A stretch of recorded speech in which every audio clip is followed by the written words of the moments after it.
Ito pong tubig nito, gawa lang ito ng mga Italiano pero ang haba nito. Paikot po ito sa sentro. Ito po yung sinasabi ko nakadugsong ng video ko sa part 2.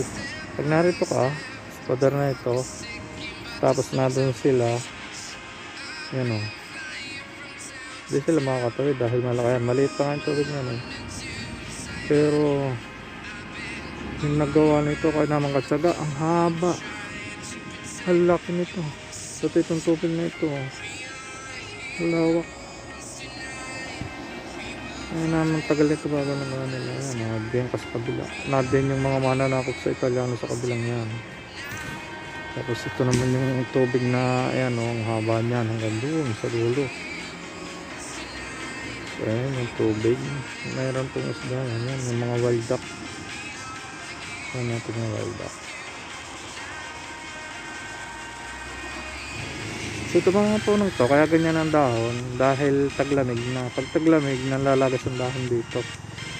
Ito mga punong tong malalaki.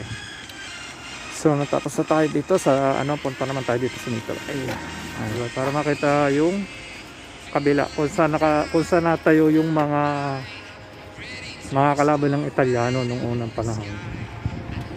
Para makita mo. Ayun yung tayo ko kanina, yan yung kabilang yan. Yan, narito dito sa parte itong diretsong to, narito yung mga kalaban ng sundalo ng una. May posibilidad dito sila pupesto, pero hindi sila mangyayari makapasok gawa ng ngayon tubig yan eh.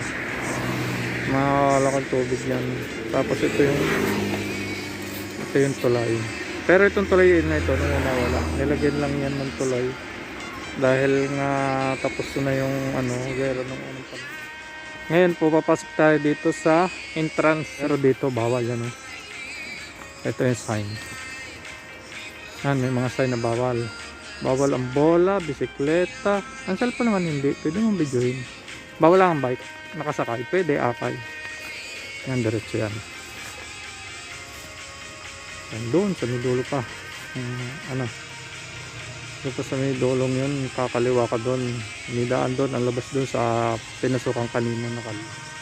So ito may babaw na ito, palaruan ng aso. Yung mga nagtitrain ng aso, ito dito ginagawa nila pa ito dyan. Dito tinitrain, bababa tayo, palusong. Ito yung sinasabi ko, yung tayo kanina, doon tayo sa babaw. So ito yung ilalim.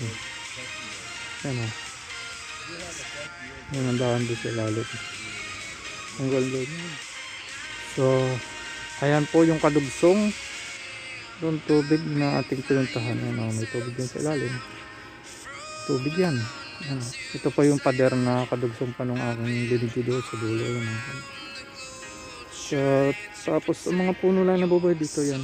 Puno ng tawag nila ay magnolia tsaka pine tree. Yan ang kadalasang puno dito. Ang pine tree hindi nalalagas ang dahon, sadyang umaraw man o lumamig, hindi. Yan ang mga puno yan. Yan ang pambansang puno dito, hindi ko lang kung anong tawag dito. Ito ang haba nito, ang layo na po ng ating natakbo, 1 kilometer na. Ito pa rin yung sinasabi kong pader. Lalim yan. Baka nasa 20 feet ang lalim yan o 30 feet. Ano ka din makakaliban kung ikaw ay sasakupin mo ang mga Italiano, hindi mo kayang lumiban diyan, mamamatay ka na dyan sa ilalim.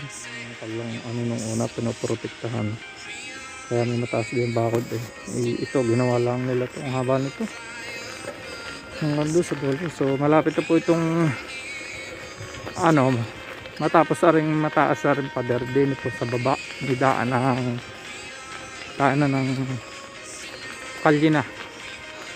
Sa atin highway na rin baba. So pupunta pa tayo din, diretso lang. Okay yan, nadaan ng tram. Lalim niya. Okay. Ayan ang tubig, diretso pa yan doon sa ang kadugsong nito, yung binidyo ko sa part 2 na pader.